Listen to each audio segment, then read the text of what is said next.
Spoilers for Elbaf, so get out of here.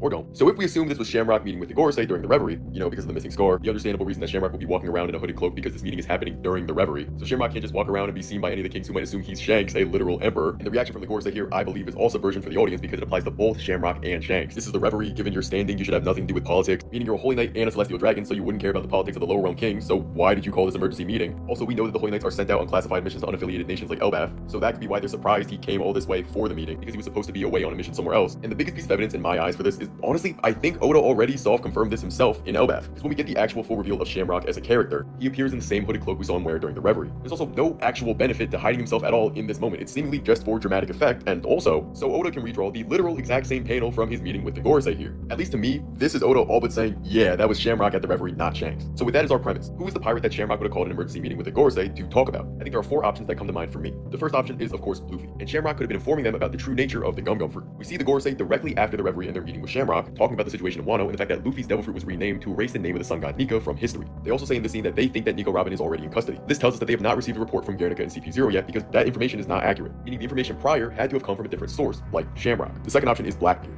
Now that we know that he's a member of the Davy clan and the Son of Rocks, this meeting might have been to inform the Gorosei of his true lineage. We know that Garling is narratively tied to the Davy clan through God Valley, so it makes sense that Shamrock could have been following up on the survivor of the Davy, and in his investigation found out about Blackbeard's true name. Keeping in mind that Blackbeard actually renamed his ship the Saber of Zebek after he became an emperor. So maybe Shamrock was sent on a mission to find out if there was any deeper connection there after Blackbeard does this. And then after the meeting at the reverie and the fall of Kaido's empire in Wano, we see Saturn confirm that the Gorosei do know about Blackbeard's Davy bloodline and that he's the son of Zebek. I think it works pretty well if this is new information they found out from Shamrock just before Saturn departs for Egghead. Now option number 3, Shamrock is just talking about Shanks himself, and that he is finally on the move, meaning that he would be leaving Elbaf unprotected for their invasion. It could be the case that this emergency meeting was actually Shamrock insisting the Gorosei send him to raid Elbaf now that his Yonko brother is not there to protect them. Or it could be a warning that Shanks was finally pursuing the One Piece, as he would easily have the best chance of actually making it to Laugh Tale among all the current frontrunners. But my personal favorite is option 4, Loki. That the mysterious pirate that Shamrock is talking about is none other than Loki himself. We know that after Harold's death, Loki spent 8 years rampaging across the seas until he was stopped by Shanks. So he does classify as a pirate, and this would be our most direct connection to the current arc in Elbaf, as it would be Shamrock telling them that he wants to go and recruit the Cursed Prince, which we know was his objective when he and Gunko appeared in Elbaf. And if it was a Holy Knight that actually stole the legendary fruit of Elbaf's kings, it could be the case that they also know it requires a giant to fully optimize its power, just like Rocks theorized during this flashback. Maybe this emergency meeting was called so Shamrock can tell the Gorosei that this is their best chance to recruit a giant with royal blood, that can then be used to awaken the true potential of Elbaf's legendary devil fruit for the world government, especially if we run with the idea that the giants will be integral to whoever is going to win the final war.